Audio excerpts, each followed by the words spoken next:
এ কোরআন বলছে আমার ভিতরে শুধু রাজনীতি নাই, গোটা বিশ্বকে রাজনীতিকে আমি শিখাই, অর্থনীতি শিখাই, পৃথিবী চলবে কিভাবে তা আমি দেখাই।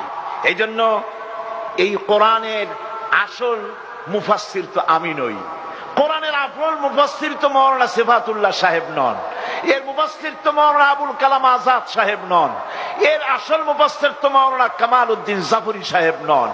এর আসল মুফাসসির কে?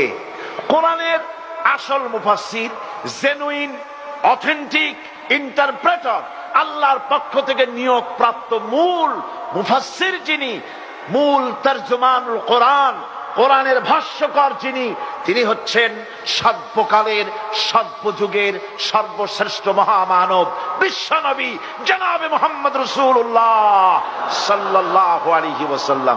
তিনি তার জীবনকে সাজিয়েছেন কোরআন দিয়ে। সুবহানাল্লাহ।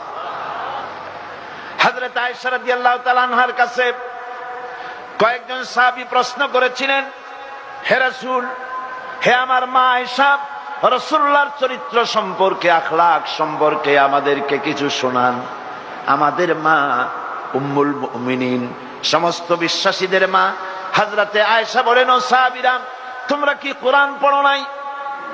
জবাবে তারা বললেন, হ্যাঁ কোরআন পড়েছি। মা আয়েশা বলেন, কোরআন যদি পড়ে থাকো আমার কাছে কেন তাহলে জানতে এসেছো রাসূলের চরিত্র? কোরআন শরীফে যেটা পড়েছো তার বাস্তব নমুনা যদি দেখতে চাও তাহলে আল্লাহর নবী মুহাম্মদুর রাসূলুল্লাহর দিকে তাকায়া দেখো। কোরআনের মুজাসসাম নমুনা তিনি।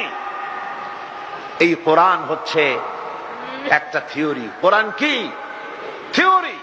মুহাম্মদ সাল্লাল্লাহু আলাইহি ওয়াসাল্লাম হচ্ছেন কোরআনের প্র্যাকটিক্যাল, বাস্তব। থিওরি আর প্র্যাকটিক্যাল দুটি জিনিস কি এক? দুটি জিনিস এক।